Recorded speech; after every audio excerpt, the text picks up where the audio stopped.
Šta je uopće intuicija? Je li to ovo što bi Polina rekla čitanje između bolje razumijevanje, ono što ste ljudi rekli?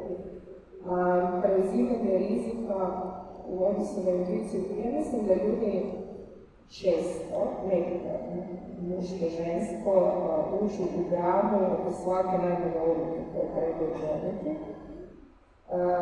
I onda izgleda, je li riskiran, je li ne riskiran, a mislim da je stvari jako bitno napraviti sve s njim, znači svijet treba saznati o odluke. To će biti ako odluka bude kriva. Naravno, ja sam ih zapitala, da će propast firma, da ćemo morati dati otkazne ljudima, da li će to nešto jako. Ako nije, onda ono što znaš, kažeš, evo, ja sam napravila najbolje što sam mogla u tom trenutku, to mi je najbitnije. Da ja znam da sam napravila najbolje što sam mogla. To najbolje nije najbolje. Ali,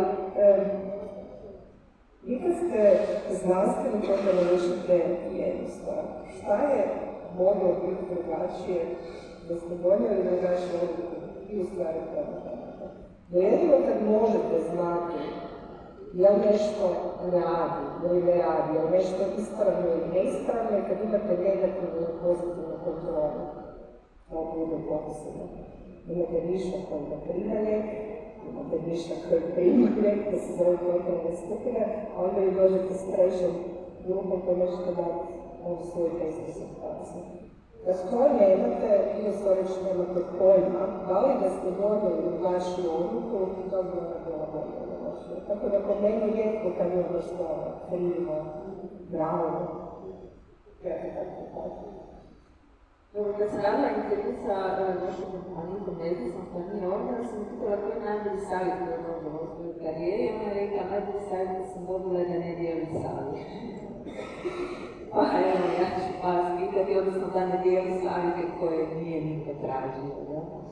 Tako da, evo, ja ću još vas za kraj, nemamo više puno vremena, možda ono što me zanima je da li posljednji savjet u karijeri koji ste dobili, jer sam važno. I što biste poručili sebi na početku karijere, a onda i u ženama koje sjedite danas? Meni je savjet, odnosno što se sjećam od svog jednog bivšeg šefa, a kad sam ja krenula, ja želim taj management, onda mi je rekao, reći ću ti samo jednu stvar, u stvari dvije, ono još dvije. Rekao je, smjerili on the top, da se ispravila za to. A drugu stvar koju je rekao, sam ne znam se uvijek razmišljala kao što je to reći, da ne zvuči. Rekao je da po hipu ili diski u parku svi golubovi nešto.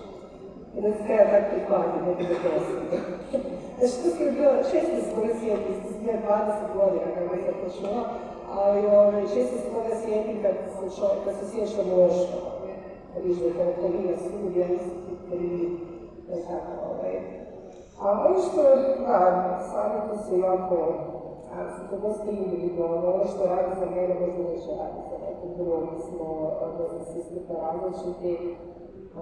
Mislim da je bitno imati, raditi na svom samopouznanju i ne misliti, najčešće kad budete žene, što se komentirali, da nisu spremne za nešto, da im treba još jedan tečaj, još jedna škola, još jedna magisterija, čekam godine problemi, dakle, nikad nisu spremne.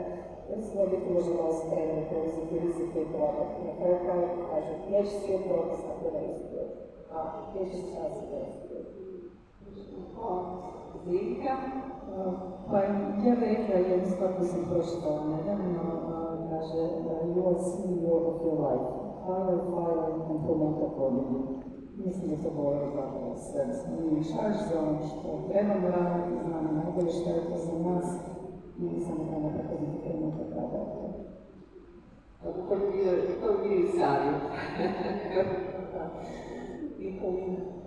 Mi smo komentirali sad, kad sam se ovdje malo rekao koja su tema, ili su muža ili djeca. Najsigurnije da budu, kako ne znaš više je bivši sadašnji ostalo budući, onda najsigurnije o djeci, ja. I onda sam rekla damama, gledajte, dve izjave su mi najteže za prihvatiti. Jedna je sve dolazi od kuće, jer to kaže svom sinu kad izlazi van i sad ti nešto pa mu kaže da je molim te pazi kako se ponašaš jer sve dolazi iz kuće. A druga je uvijek imaš izbor. Imaš naši skjuzu ili imaš izbor. Izbori su ono čime trebamo mi sebe raditi i gdje si davati snagu. Imamo vlastiti izbor i vlastito osnaživati svoj vlastiti glas. Izbor, da nazovem kolegicu Britan za savjet, kolege. Izbor kako ću se ponašati.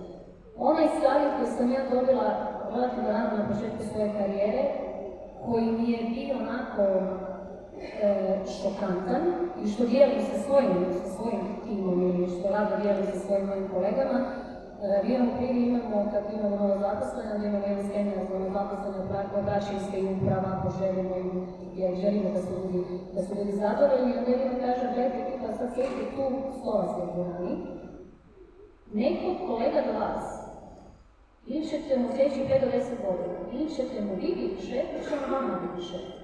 Nemojte taj dio zaboraviti. Često zaboravljamo na taj dio da godine idu i kako se ponašamo, koji trag za sebe ostavljamo.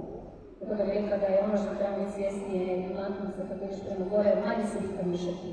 Bitno je koju organizaciju, koliko zdravu organizaciju, koliko zdrav tim iza sebe ostavljaš. Hvala Nikolina, ja bih samo za kraj, toga na kraj rekla, vi ste jednom nedavno rekli da ste svoje kćeri, koja je relativno mala, dali savjet za život za žene. Sjećate to? A ja mislim da je to primjenjivo ne samo na djevojčice. Dosta ne znam ovo te možemo se ne kame, jedino ako baš želiš sada, jer ne, apsolutno.